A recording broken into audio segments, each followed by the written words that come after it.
Hello, welcome to the Ghosts of Harrenhal. My name's Simon. And I'm Mackelly.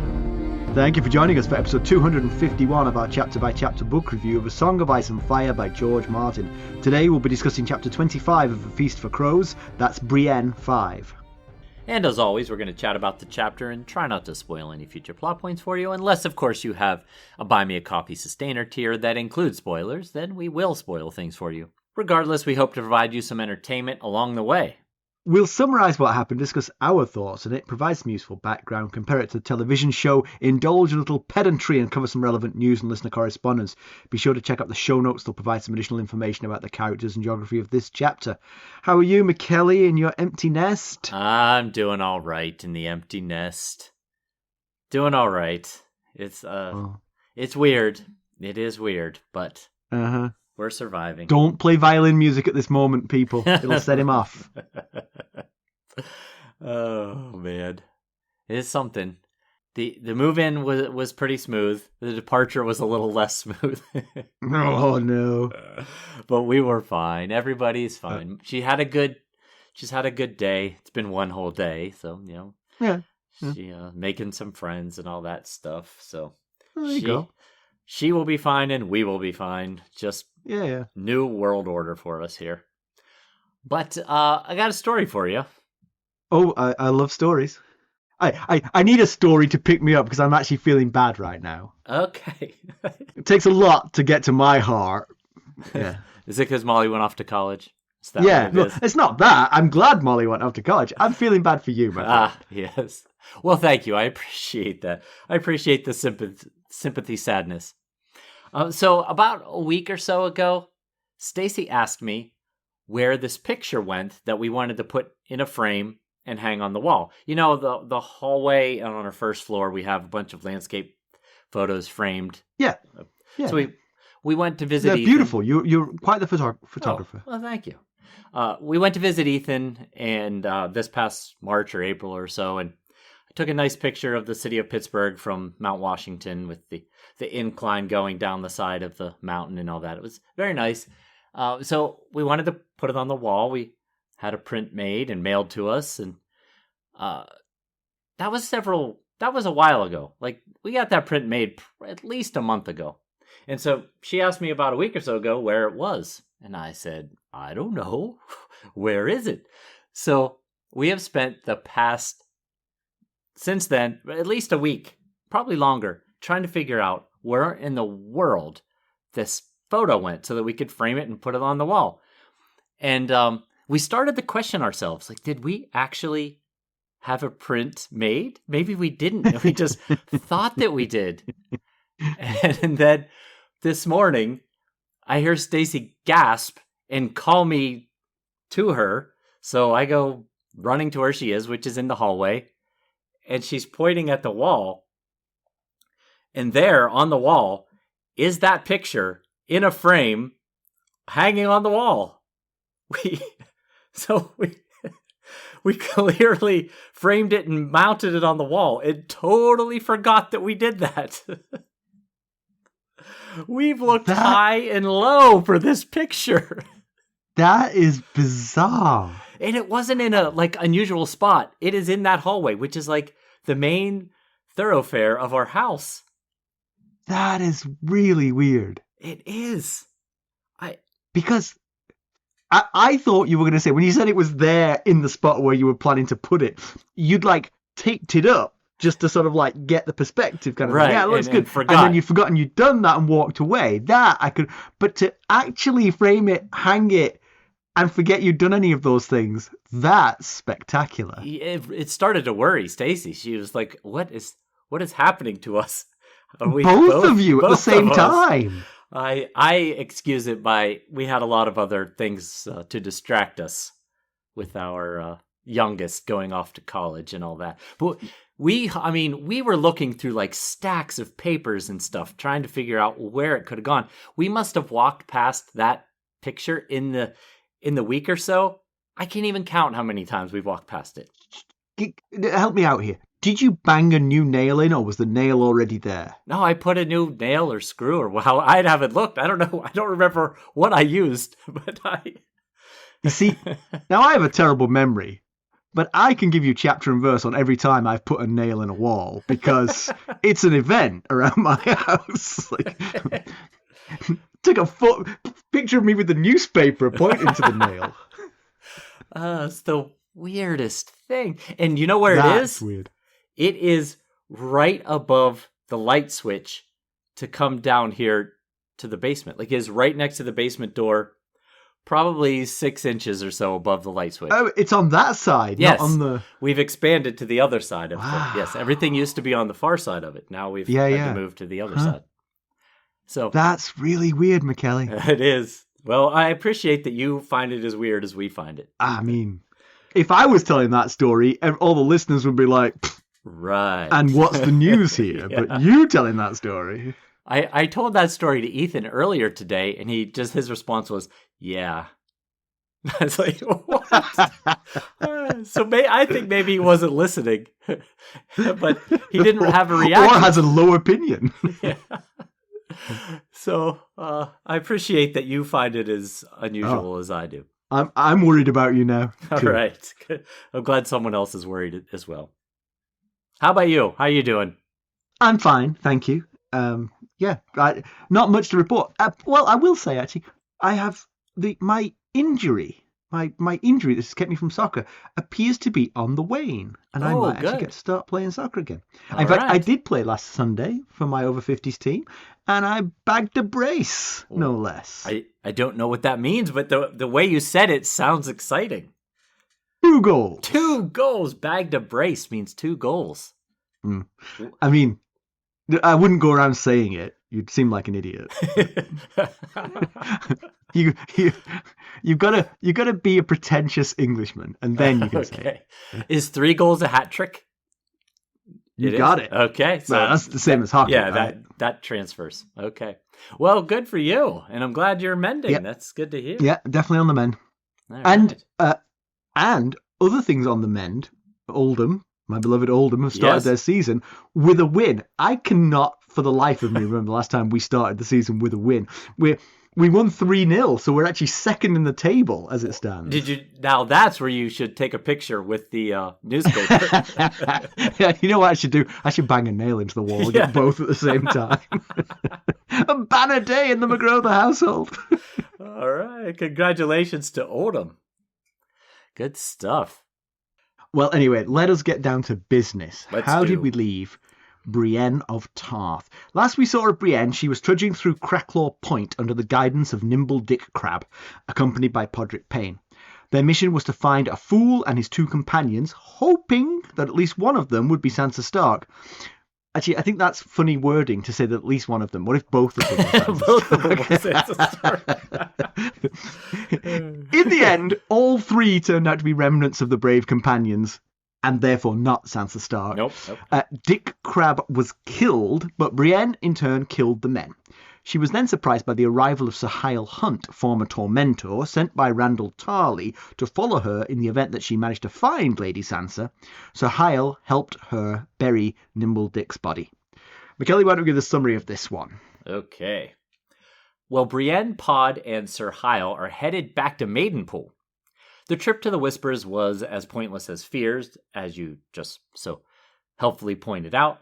Sir Hyle wants the heads of the 3 bloody mummers brought back for Lord Tarly. Podrick and Brienne are not interested, so the knight does the work himself. And by the time they get back to Maidenpool, they're riding 100 yards ahead of the cloud of flies that is Sir Hyle. Brienne expects the knight to take all the credit for himself. But he tells Randyll Tarly the truth, including Podrick's part. Tarly is incredulous, but Sir Hyle insists. When Brienne admits she did not enjoy the killing, Tarly again suggests that she give up this false knight life and head home to Tarth. She refuses. He's not used to being refused, but she's determined to find Sansa. She hopes that if she can find Sandor Clegane, she might make progress. The Lord is all for that. Clegane, Dondarrion, Thoros of Myr, and now this Lady Stoneheart are all thorns in his side. She asks for any intel to help her, but Tarly has none, and he won't have her under his roof. Mooton's roof, Hunt reminds his lord unhelpfully. They are dismissed. Hyle arranges to meet them at the Stinking Goose the next day. He might have some information by then. Brienne and Pod can't find room in any of the inns, so they try the docks. The Titan's daughter is leaving on the evening tide. The Lady of Myr needs repairs that the captain can't afford, so he's glad to have the money Brienne pays for an overnight berth. But she doesn't sleep well. She wakes often and dreams of the dead men. She fights them off, cutting them to ribbons, but they keep coming. They're joined by more of her enemies, Randall Tarley, Vargo Holt, Red Ronnet Connington carrying a rose. She huddles under the blankets for the rest of the night. In the morning, they break their fast at the Michelin-starred Stinking Goose. The proprietress is interested in Nimble Dick's demise, but not terribly upset. No, not really. Hunt arrives, aghast that they'd have eaten anything in such a place. His cousin confirmed that Clegane was at Salt Pans, after which he rode west along the Trident. Brienne's not sure that this is much to go on, but Hunt suggests that the Hound may be trapped. Brienne thinks that in the company of Dondarrion he could slip through any net, but Sir Hyle's cousin is convinced that they are not together. In fact, Lord Beric's men are on a dog hunt too. Tarley is tarring them both with the same brush to alienate the small folk from the Brotherhood Without Banners, but it isn't true. Brienne is desperate for any lead. Sir Hyle knows a Septon, Meribald, who could act as their guide and companion. Hunt has left Tarley's service and is now committed to helping Brienne. He admits that he wouldn't mind some of the Sansa Stark reward money. The four move out the next day. Septon Meribald walking with his donkey laden with food for the poor and the hungry. As an itinerant Septon, the villager should house and feed him, but where he goes, they cannot afford another mouth to feed, so he inverts the process. He goes barefoot, hasn't worn shoes in 20 years. But the cobbler above made his feet leather. It doesn't go unremarked that the cobbler is not one of the seven, but Meribald insists he is as an aspect of the smith. Why not just wear shoes? Well, it's a penance for all the liberties he took as a young Septon with maidens. Brienne's uncomfortable at this. His story reminds her of Hyle Hunt and his wager. Pod explains their mission. Highborn girl of 3 and 10, but this time, not with a fool, but with an outlaw. Meribald says that he'll say a prayer for her. He knows the backroads, and they travel together through low wetlands. They encounter a few people eking out an existence off the land on their way. The war has not touched these people. They have nothing to plunder. They know the gods only because of Septon Meribald. He's walked his half-year circuit for 40 years. He doesn't know the major castles, but he knows every village. His faithful companion Dog keeps him company, and the seven are always with him. Dog has protected him from the wolves who are becoming more rampant, led by a monstrous she-wolf. At the next village, they're warned of broken men in the area. Septon Meribald doesn't want the men harmed. He will feed them and ask them to repent. Hunt and Brienne are sceptical, but Septon Meribald gives an impassioned speech as to why broken men deserve pity. Brienne asks how old he was when he went to war. Too young, and he lost all his brothers therein. The war may have been that of the 9 penny kings, but Meribald saw neither kings nor pennies. We'll be right back. Hello, friends. Are you ready to make some unforgettable memories? Well, if so, consider the Marriott Bonvoy program. Discover the perfect destination for your summer getaway and unlock exclusive deals on luxurious accommodations. With our affiliate partnership, you'll enjoy unbeatable savings and a seamless booking experience. Don't let summer slip away. Visit Marriott Bonvoy today and make this vacation season one for the books. Use our Ghosts of Harrenhal affiliate page to check it all out and buy Bonvoy points or give some as a gift. The link to our page is in the show notes. Yeah, Meribald, he's a pretty... George Martin fills him out a good bit. You know, he becomes kind of a deep... We get a good amount of background info on him. Yeah. And I mean, once again, we see Brienne just unable to trust. I mean... Yeah. Septon Meribald has to be one of the most sympathetic characters we've ever come across. Right. He's a guy who, he's got a history, he's got a past, he's committed crimes, he's committed sins anyway. Yeah. But here he is walking this circuit 80 times over 40 years to bring, you know, the succor of religion to the people, but also to help feed them and keep them, you know, alive. You know, he's actually he's walking the walk as well as talking the talk, which Yes. seems in short supply amongst the Septons of the Seven. I've noticed. Agreed. Yeah. Yeah. He rattles off the list of all the food that he has on his donkey, and it's a significant amount, all Right. for Yes. people in need. But yes, I think where you're going with that is, but then she also has the thought at one point that how well does Sir Hyle know this guy? Right. Yes, exactly. It's like her ability to trust is almost broken off. She doesn't seem Yes. to have that in her repertoire at all anymore. Yes, gosh, I sure hope Pa doesn't betray her, because he seems to be the one person left on this earth that she has any trust in. So, yeah, she thinks about that, about how well Sir Hyle knows this Maribald, because he walks the same paths and sleeps in the same types of caves and things that broken men and outlaws do. And it's not explicitly said, but you get the idea that she's thinking, are we being led into a trap here? Is he in cahoots with outlaws? Is that how he manages to stay safe on these roads and in these caves? The trouble he's gone to get her into this trap is considerable. Walking barefoot for 20 years until your feet are too hard to feel stones, and having a donkey laden with food, which is clearly worth more than anything these three could be carrying. Well, maybe not Oathkeeper. Good point. Yes, and actually, we know that she's got quite a bit of money on her. Right? Yes, that as well. But Septon Maribald doesn't know that. He never met her until he started on this journey. She could have been penniless, Yeah, yeah. You're right. You're right about the trust thing for sure. She's really struggling, with good reason, of course. Yeah. So Hyle Hunt, the three heads things is seriously nasty. I mean, obviously it's nasty because it is three dead human heads. But the rotting heads for days on end, I mean, so why gross. Would you do it? Yeah. What? That's the question. Why is he working so hard to prove to Randyll Tarly that he killed these three outlaws? That wasn't why he was sent. He was sent in the off chance that Brienne found Sansa. There was no mention of killing outlaws, so maybe he's hoping just to get back on Tarly's good side after leaving his gate to escort Brienne to him the previous chapter. But 5 minutes after seeing him again, he quits his service. So, he's dismissed, right?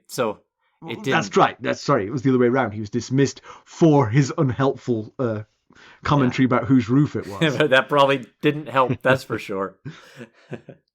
Also about the heads, Shagwell foreshadowed his own post-mortem humiliation, because you may not remember this, having the least good memory of the two of us.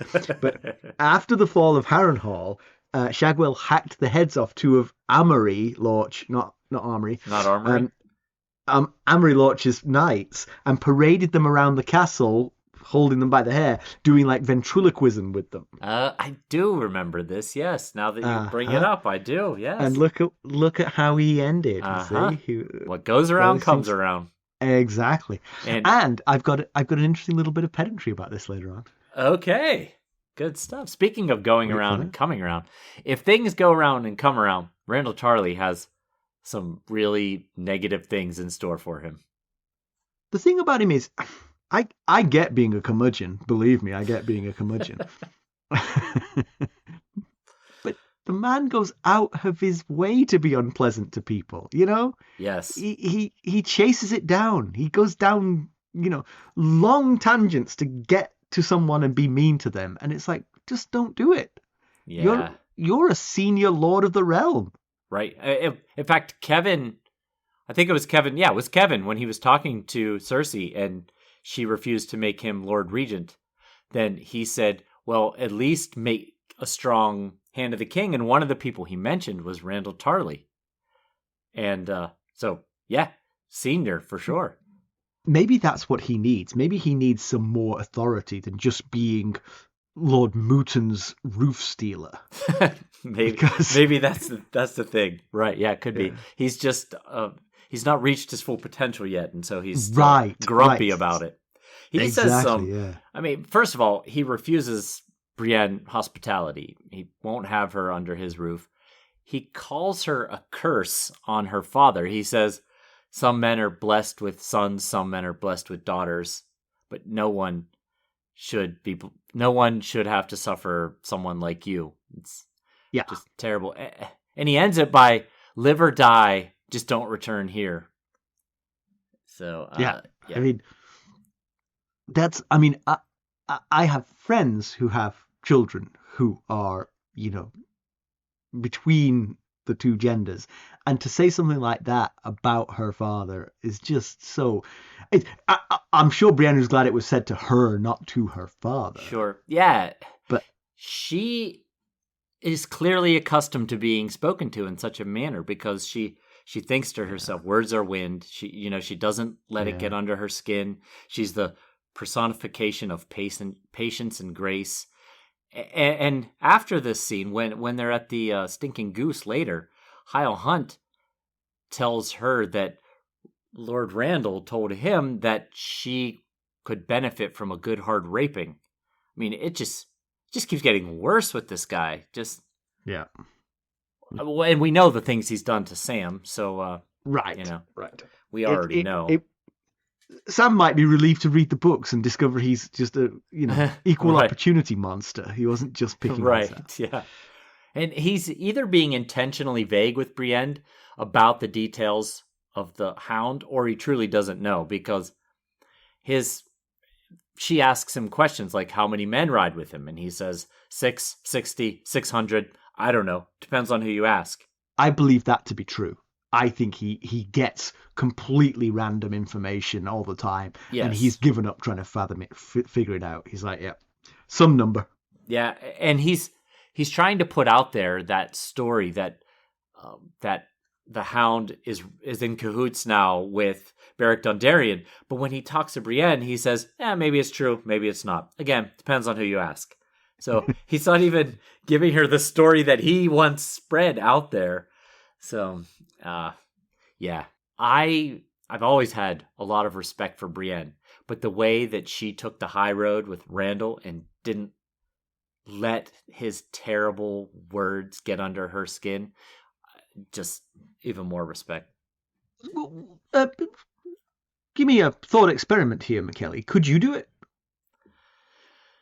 Well, see, that's the thing, right? Yeah.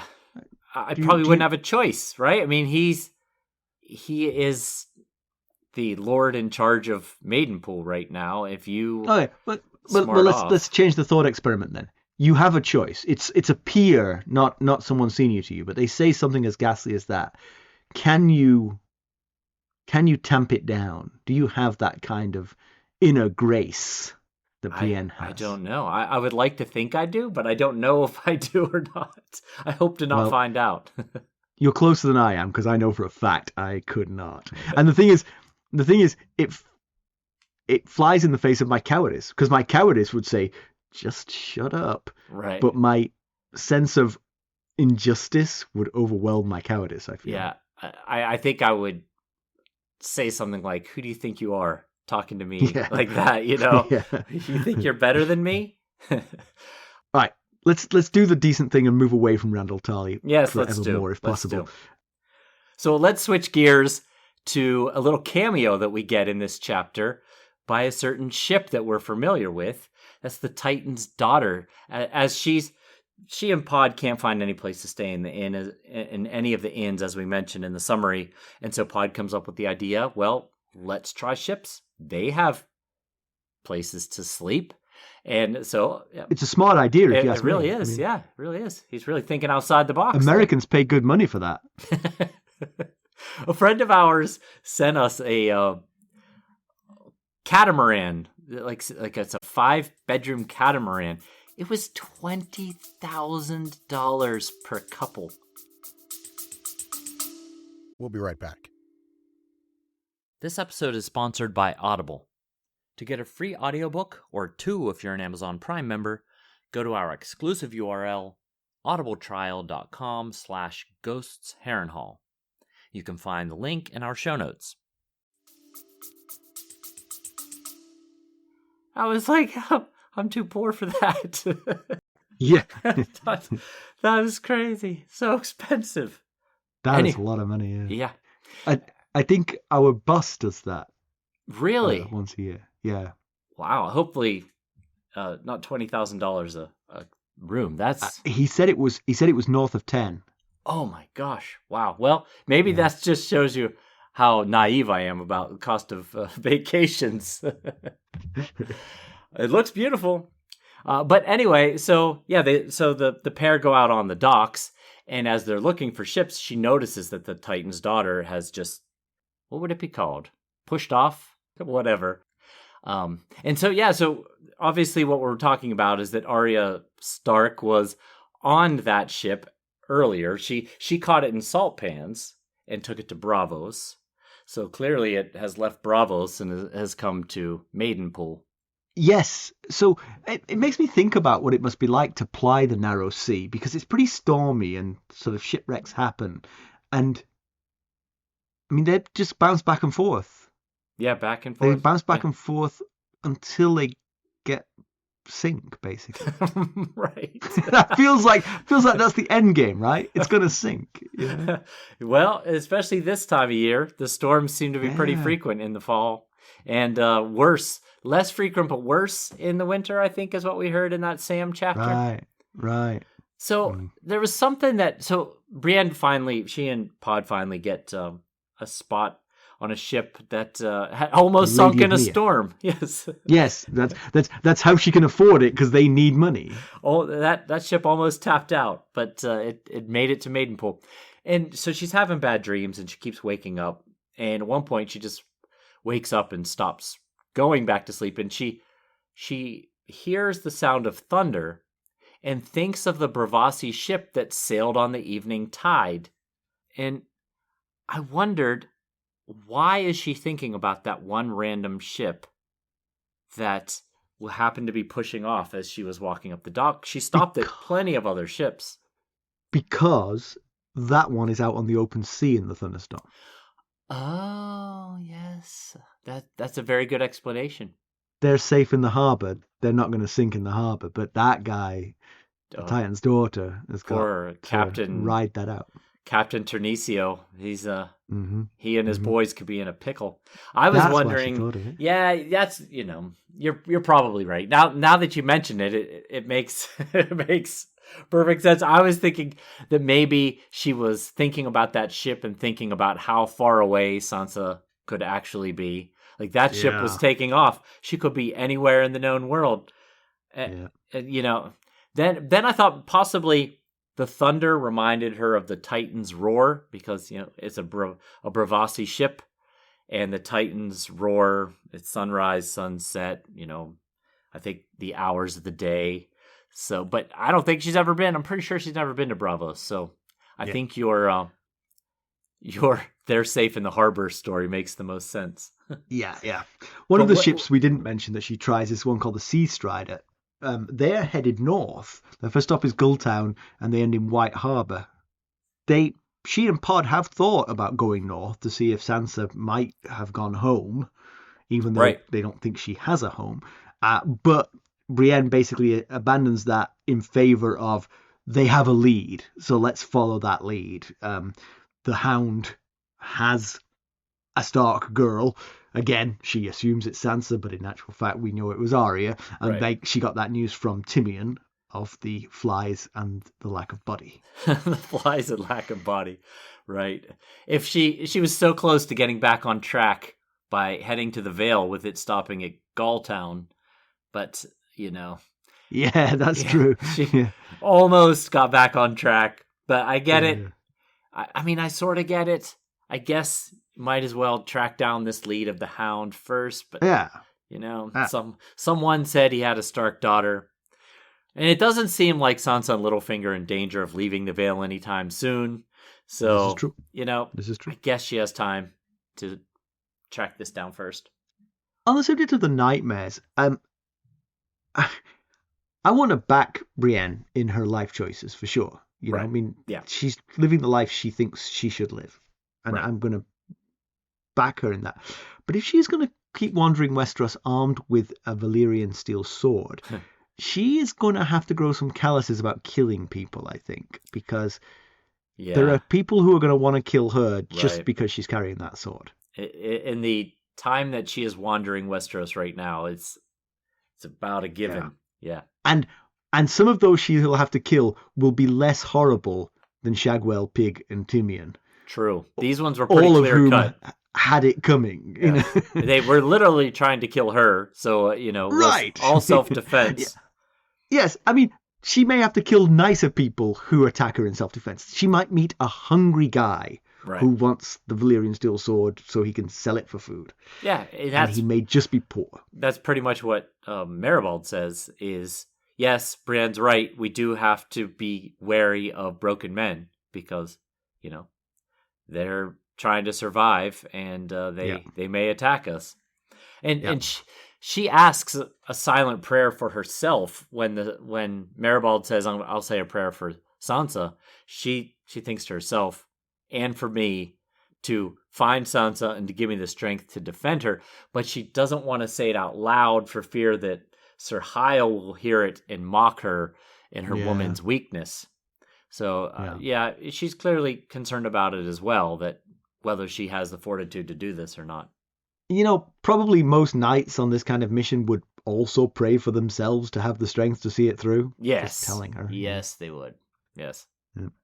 I'm just saying, I think she's going to have to toughen up if she's going to do this.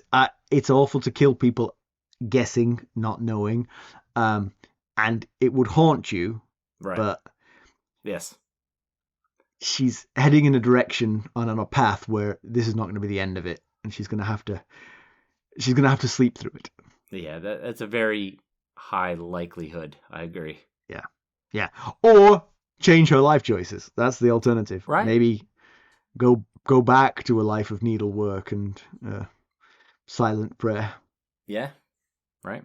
This killing people sounds like more fun, honestly. So Hyle Hunt, he's really trying. I mean, again, Brienne is tunnel visioned on the way people are. She thinks the worst of them, and she doesn't really open her mind to possibilities. He is trying. There's no question. Oh, yeah, I mean, absolutely. I'm pretty sure he hasn't recruited Septa Maribald so that they can murder Brienne and Pod for the Valyrian steel sword. Doesn't seem so. Although no, he wants to help her. Yeah, well, and also he's honest about it. I want to help you because I'm hoping that I get some of the Sansa Stark reward money. Yes, he is. He is upfront about that, and he gives Brienne total credit for the 3 kills, and even adds that she could have killed 3 more when talking to Randall Tarly. He jumps to her defense when Tarly says that it's time to put on women's clothes. He says, "I saw her fight mummers. She's stronger than most men and quick and faster." And he even goes out on a limb and puts his neck out there, correcting his liege lord by saying, "It's Mooten's roof, not your roof," when he refuses her hospitality. So he's doing all the things, but you're right. As you said, though, he has a different plan in regards to finding Sansa. He hopes for a reward. Well, I mean, I think anyone who wants Sansa will give a reward to whoever brings her back. If he goes with Brienne, it'll be from the Starks. I don't know who exactly, but someone will give a reward. You know? Who's gonna be that someone? I'm not sure. Sansa herself when she takes over at Westeros at Winterfell. Maybe. Can I just mention as well? Hyle Hunt is an alliteration. We've talked about the lack of alliterations in this book. So he joins the Sansa Starks, the Podrick Paynes. Apparently, it's just this chapter has all the alliterations in it. Right. Except for Lancel. And of course, Lancel Lannister didn't get a mention, but he belongs on the list as well. He's the lone person out in this chapter. So you then fully trust Hyle Hunt here? You fully trust that he has made a change in his life and he is trying to help her. He has played her false before, and at that time he seemed sincere as well. Yeah, I do actually. Although if they get hold of Sansa, I would start to worry just a little bit. Right. Part of me worries that she has just pointed another capable knight in the direction of the Sansa Stark reward, So, but I would like to think that he is truly a changed man and wants to help Brienne succeed. I'm possibly having my viewpoint colored by her skepticism about everything involving everyone, Yeah. I was thinking possibly he had an awakening similar to Maribald in the shoes. Maribald seems like a truly changed man if he can be taken at his word. Maybe, when she first met Hyle Hunt, he was a naive child of summer, just like they all were there in the Reach around Renly. Since then, he has seen war. He has lost friends. Hopefully, that has at least had the positive aspect of maturing him and causing him to take a look at his childish actions that he aimed toward Brienne. Maybe he's become a changed man as well. Yeah, we can but hope. That's right. So, they think the Hound is trapped, but, and the reason they think that is because the Freys lie to the north, Darry and Harrenhal are south of the river, west the Blackwoods and the Brackens are fighting, duh, and then Randall Tarley's here at Maidenpool. So, and of course, the Hound could not enter the Vale. He's a big, recognisable fella. That cordon doesn't feel all that tight to me. I mean, that's a lot of ground. I mean, you're talking about hundreds of miles. It feels like if he just walked in a random direction, he would probably come out the other side unscathed. That's true. The Salt Pans is in a bad spot in that it's insulated in every direction but the Bay of Crabs. But you're also right. He's one man, and it's not like those houses make like a fence around Salt Pans. Right. It's not like they're working together even. Right. So, yeah, I would say the biggest danger for him, one, is he should probably remove that Hound's head helmet that he's wearing. That seems to be... But then that reveals the burned face, which is just as giveaway. Yes, he needs a new helmet that is not a Hound's head. No dog here, a cat helmet. But yeah, that's the thing, right? It's his scars on his face and his helmet. Those are going to be the two things that really cause him problems trying to slip through. But I agree. It is tucked in amongst all those things, all those places. But yes, he's one man, and that's a pretty big area. So I take your point. I mean, we've noticed before the Brotherhood without banners, they're able to slip through things pretty easily. So if he was in league with them, I'm sure he could get out of it. Yes, if he on was his own, right, he could stumble into trouble, of course. Yes, because they have the Brotherhood without banners.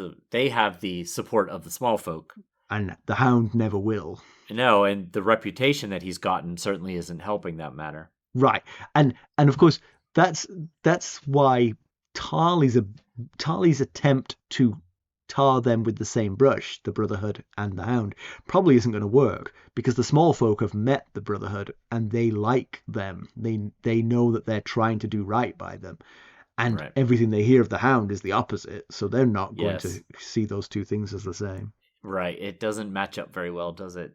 But speaking of reputations, they're no longer talking about the false rumors of Beric Dondarrion's death. Now they're talking about how he can't die. So, right, his reputation is changing.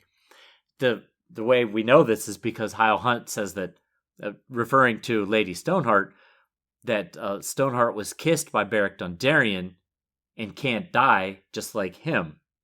So the thing about Lady Stoneheart is that nobody seems to realize that she's Catelyn Stark.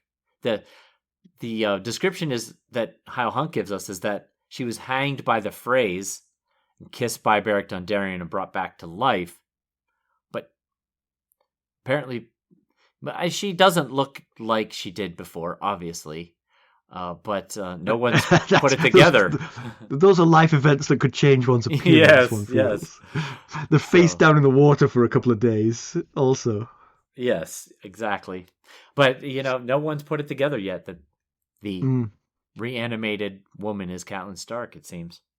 So the last third of the chapter is basically Maribald talking. It is. And he like we said, he's an interesting character. He has an interesting take on the multiple aspects of the smith. We mentioned that he called the smith the cobbler, and Right. I think it's Podrick, in fact, who hauls him up on the fact that the cobbler isn't one of the seven. And he's Right. like, but the smith represents the working person, so Yes. a cobbler, a fisherman, whatever. Yes. So I can see why Maribald admits that he himself is illiterate. He can't read, but he's sort of memorized passages from the faith and prayers, and so that's how he gets by. But this practical belief in God is something that even a calloused old heart like me can get behind. Yeah, I really enjoyed the last portion of this chapter when Maribald was explaining a lot of his beliefs and ideas. Yeah, And the cobbler, the way that he sees the smith makes a lot of sense. All laborers provide necessities. Right. So the fisherman, the farmer, the cobbler, the smith, they all provide things that are needed for survival for the most part.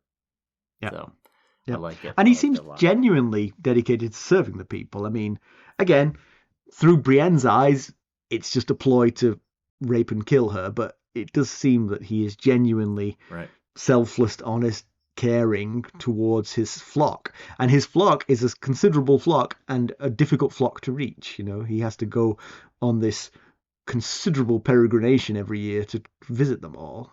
Yeah, and we see examples of it just in this chapter. He gives 3 rare oranges that he loves oranges. He gives 3 of them up for common clams to villagers that give him clams.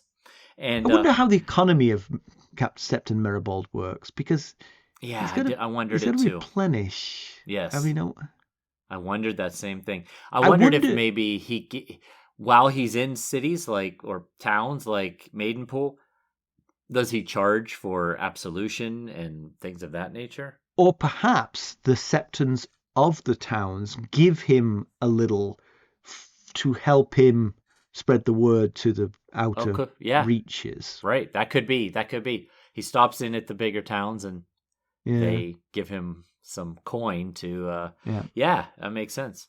He's another priest who took a while to find his true calling, which made me think of Thoros of Myr admitting that his heart was never fully into being a priest of R'hllor until the miracle with Beric Dondarrion. And, it's Maribald, he was kind of using his status as a septon basically just to have his way with young impressionable maidens, and until he threw away his shoes as penance for when he had I guess he must have had a moment. I want you to say Damascene conversion. That's what I want to hear from you. Damascene conversion? Is that because the road to Damascus, that's where the parable of the change of heart is. It's a Damascene conversion. That's what I always like to say at that point, because it's pretentious, that's right. So he has a Damascene conversion. At some point, we don't hear about the exact moment, but at some point he throws away those shoes. And for 20 years now, he's been living the life.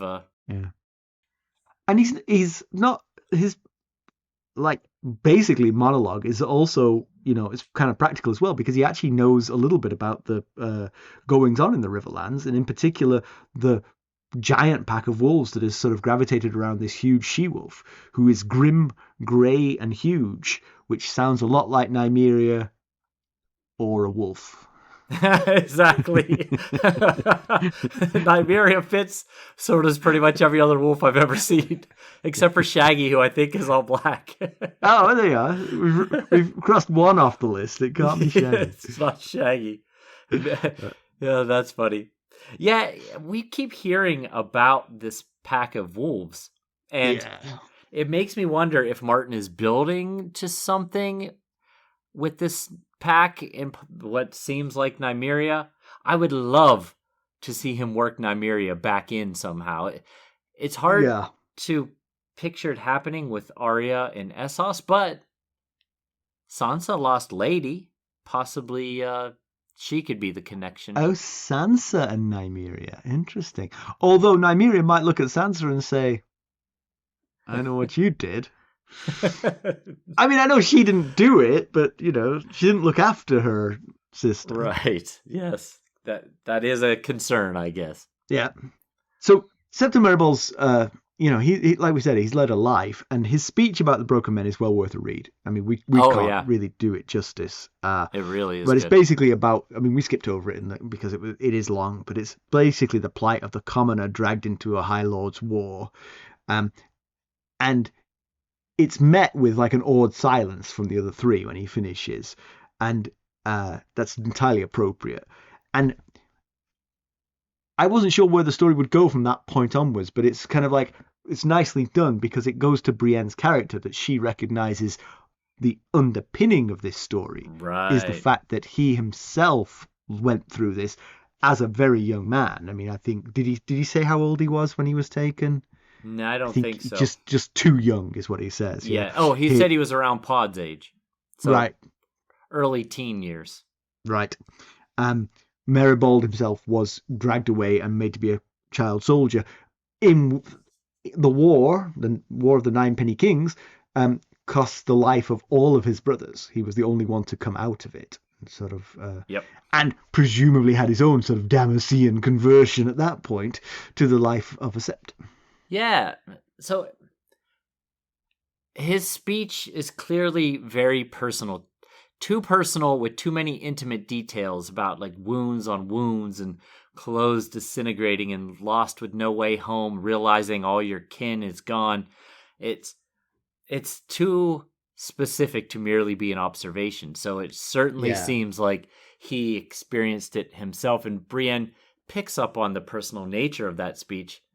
And I guess either he chose not to break bad, or he did, and then found his way to the faith of the Seven as a means of either escaping or repenting for the things he did as a broken man. Yeah. He doesn't get into that.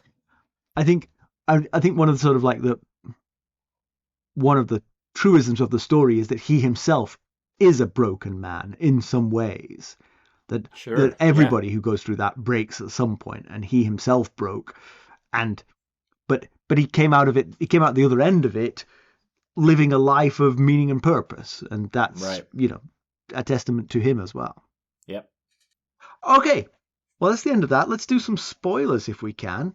Join us at the upper tiers of the Buy Me a Coffee Sustainer levels, and you can hear what basically Mackelly's got in store for us, because I'm terrible at spoilers. You have some good ones sometimes. Occasionally.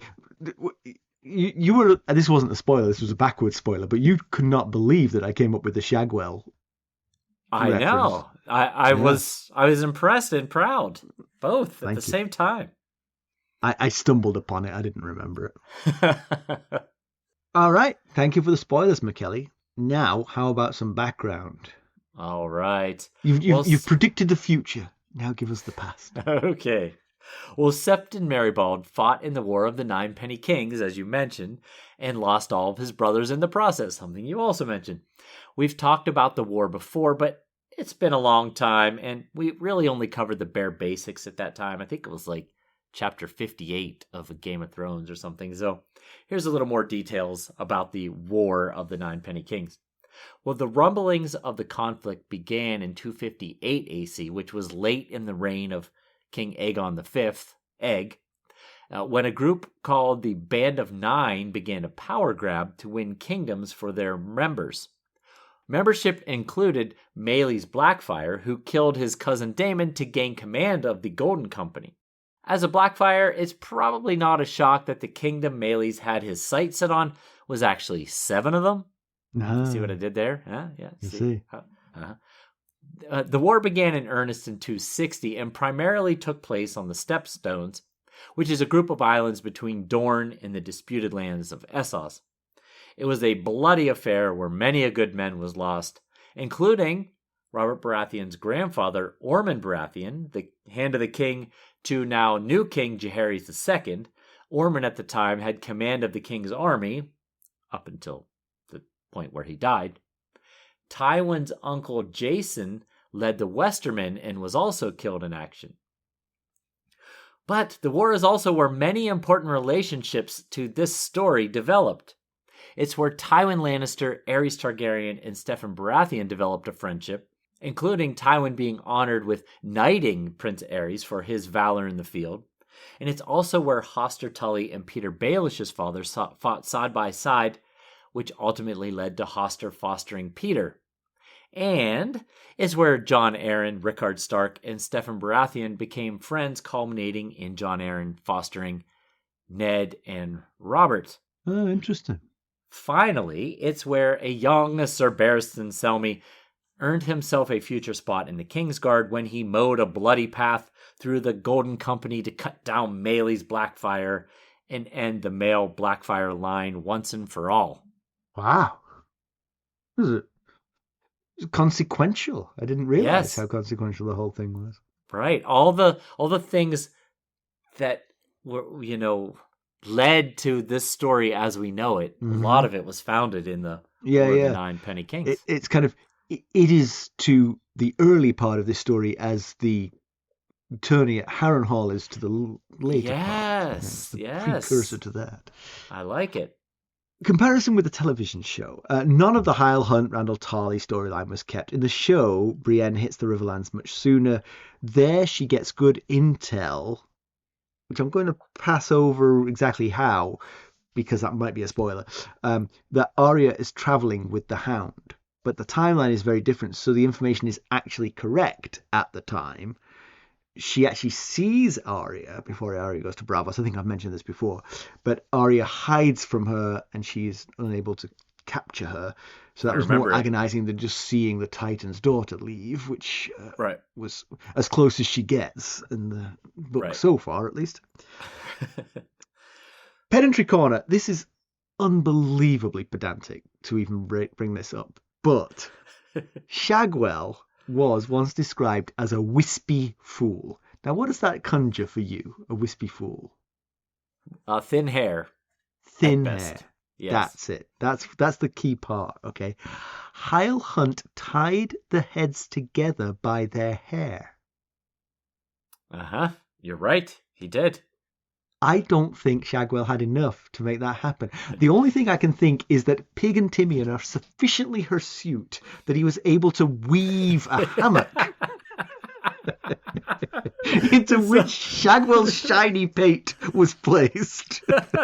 He just swayed in the hammock. Exactly. I like the imagery. I guess it depends. He could have a beard. Or his beard could have been the wispy part. And good point. Yeah. It was pedantic to even mention it, but it conjured a thought for me. I was like, I like it. I'm glad you mentioned it because the image of Shagwell's head and a hair hammock between the other two is worth mentioning for sure. Yeah. News and notes. Well, it's a very light news and notes day. Don't really have much to add. I'm just tell our sustainers that right before we started this episode, we recorded a new Wildfireside chat, which was based on a fun question by Derek about movies. So it was good. We enjoyed it. Yes, you can Simon look forward to that coming out. accurately predicted some of what Mackelly would say. You did. Yes, you did. You know me well. Uh-huh. All right, let's conclude this one. So Brienne is going nowhere fast. I mean, she's literally back where she was 2 chapters ago. Right. Yeah. Not even that fast, to be honest. No, it reminds me a little bit of Arya in A Storm of Swords, traipsing through the Riverlands as well. Yeah. Yeah. Got a bit of that going on. With slightly less peril, I feel. Brienne can look after herself. And she has her own agency. She's choosing to do this. True. Arya was stuck. Yeah. We pretty much know that the Hound and Beric Dondarrion thing is a bit unlikely, but it's not inconceivable that she could find intel about Arya by mistake. She's already accidentally on Arya's trail, thinking she's on Sansa's trail. Right. And if she does follow this path, a rendezvous with Lady Stoneheart might be interesting because, like you said, nobody's recognized Lady Stoneheart, but very few people know Lady Stoneheart as well as Brienne of Tarth. Yes, that will be that. I mean, if it happens, that would really be something. How will that interaction go? Because she's doing all this for Catelyn Stark. Yeah, like, so. Don't go anywhere. I'll be right back. Right. In about 2 years, probably. Yes, right. And what's going on with Hyle Hunt? Like I said, he was a sweet child of summer. Now he's a war vet, matured. Is he repenting? Is he playing her again? Is he just wanting reward and adventure? And the best way to do this is stay on Brienne's good side to achieve it? Is he truly wanting to help her? So I've written in the notes that I think he's doing the 12 steps, you know. Okay, right. And I hope that step 1 is to have a long hot bath to get rid of the smell of those 3 heads that he rode with for a week. But yeah, I believe in him. But, you know, I'm simultaneously a curmudgeon and an optimist. You are, yeah. Mm-hmm. I see both sides of you at times. Yeah. Yes. Yeah. Like Shay, you'll forever think that Shay had good intentions, and I really struggle finding that in my heart. It's not think. I know she had good intentions, and you all are cruel to judge her. And my notes here say Randall Tarley, boo. Yes, they do. Yeah, that's exactly what it says in there. And what more needs to be said about Randall Tarley? He's a pretty terrible person in all ways. He's a pretty terrible. He does seem to be an effective leader. He does seem to have things under control. He's going about it in ways that are not pleasant. He's not like trying to bring everybody together and have friend circles and stuff. But he does have things under control in Maidenpool, at least. Yeah. Next week, we will have Randall's fell far from the tree son, Samwell. And who last we saw was on the vomit plant diet on the Narrow Sea. So who knows how svelte he'll be by the time we see him next time. I'll say he never realized that trees don't grow in Bravos. So just keep that in your back pocket. And next week you'll find out why I'm saying that. Well, good to know. All right, there's 3 ways that you can help us. You could leave us a positive review. You could buy us a cup of Arbor Gold at buymeacoffee.com/ghostharrenhall. There you could join us at any of the various sustainer levels. There's a tier to match your budget and interest. At the upper levels, you get the Wildfire Side chat, so you can hear about Mackelly's movies. At the very high levels, you get the spoilers, which are really good. Honestly, I'm really excited about what's to come because Mackelly keeps telling me all these spoilers. I've said it on the spoilers several times. I'll say it for everyone. I don't think he's right on some of it. I think he's like misremembering. I mean, this is a man who can hang a picture and not know he's done it. I'm making things up as I go along just to see a reaction. It's working. I mean, I'm agog at some of the things that are going to happen. Like when I told you that George Martin writes himself in to the there's George of House Martin. What makes you think I'm making that up? Or lastly, you can make a donation directly to us at our website, ghostsofharrenhall.buzzsprout.com. And if you're looking for more ways to interact with us, well, first off, you can send us a text now. The link is in the top of every episode's show notes. Keep in mind, we cannot respond, unfortunately. But if you're also looking for other ways to keep up on the latest Ghosts of Harrenhal news and developments, well, I suggest you check us out on our social media. You can follow us on Twitter at Ghost Harrenhal. We're on Facebook, Instagram, Discord, and YouTube. Thank you for listening. Thanks. Bye. Bye.